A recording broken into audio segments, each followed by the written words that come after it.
Hi, I'm Dr. Jenn Flynn, and I'm here to talk about how you can help yourself with headaches at home.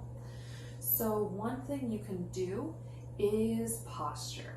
Posture is a major contributor to headache and neck pain.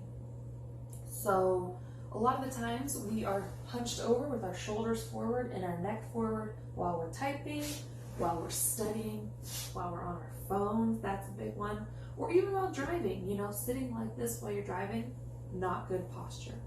So one of the things you can do is stretch out your pecs.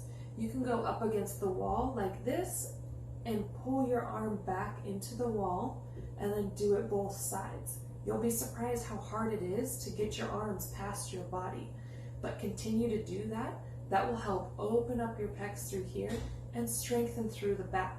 Again, that's going to pull your head back. Having this head forward posture is affecting all the 5 layers of muscle behind the back of your neck. When those muscles get stretched like that, they're trying to pull, they're trying to hold on, and that's just causing spasms in those muscles. So open up your body at least once a day. I would do it multiple times a day, especially if you're sitting a lot, but be aware of your posture while you're doing all the things you're doing throughout the day.